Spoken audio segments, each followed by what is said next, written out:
Anfis fisiologi sistem reproduksi, struktur dan fungsi organ reproduksi. Organ reproduksi pada laki-laki. Organ bagian luar, yaitu pertama penis sebagai saluran urin dan sperma. Kedua, skrotum menjaga suhu testis agar sesuai untuk produksi sperma. Organ bagian dalam, yaitu pertama testis memproduksi sel sperma dan hormon testosteron. Sel sperma berfungsi untuk membuai sel telur dan menghasilkan gamet dan berkembang menjadi janin. Hormon testosteron yaitu senyawa yang dapat merangsang perubahan fisik pada laki-laki. Lanjut, organ bagian dalam. Pertama, epididymis, tempat menyimpan sperma. Kedua, vas deferens, saluran sperma dari epididymis menuju uretra.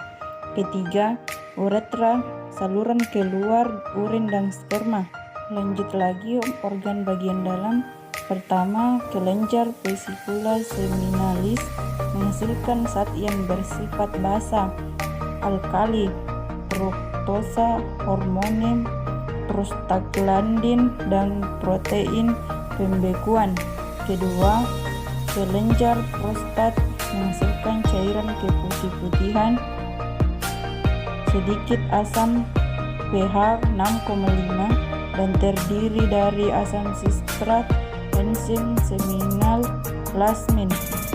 Ketiga, kelenjar Chopper bulbourethra, menghasilkan lendir dan cairan bersifat basa dengan fungsi melindungi sperma dari sifat asam urin yang tersisa pada uretra. Spermatogenesis pada laki-laki. Yang pertama, spermatogenesis yaitu proses pembentukan dan pematangan sperma. Kedua, spermatogenesis mengalami perkembangan dan pembelahan secara mitosis. Lanjut, organ reproduksi wanita. Organ reproduksi luar. Pertama, vulva, celah terluar organ reproduksi perempuan, muara, saluran urin dan saluran reproduksi.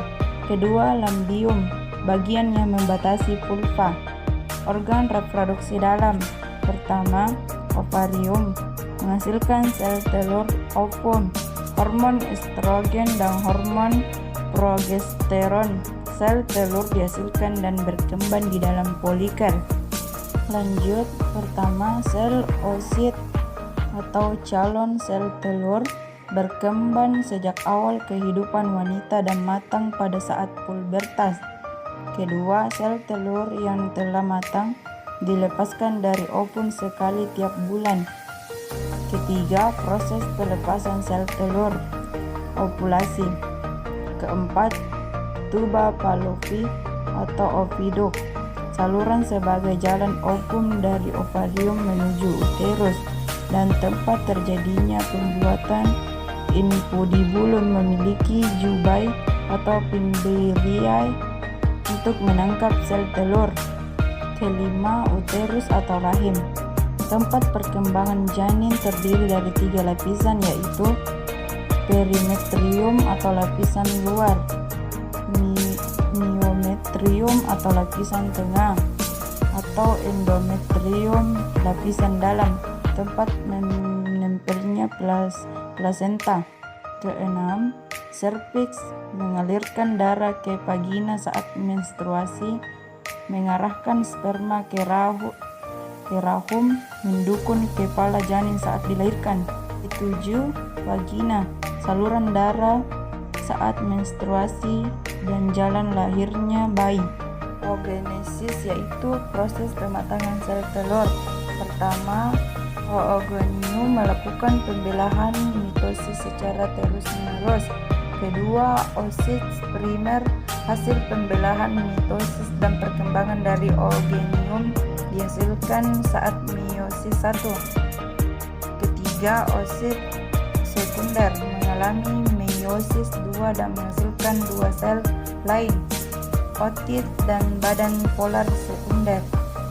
Keempat, ootit akan berkembang dan matang menjadi ovum atau sel telur yang nanti akan dilepaskan di tuba Fallopi. Lanjut, oogenesis terjadi pada ovarium. Untuk tiap oosit primer dihasilkan 1 ovum dan 3 badan polar. Prosesnya itu dimulai saat wanita masih dalam kandungan atau janin, berhenti setelah lahir dan dilanjutkan kembali saat remaja. Saat ovum habis, maka wanita memasuki masa menopause.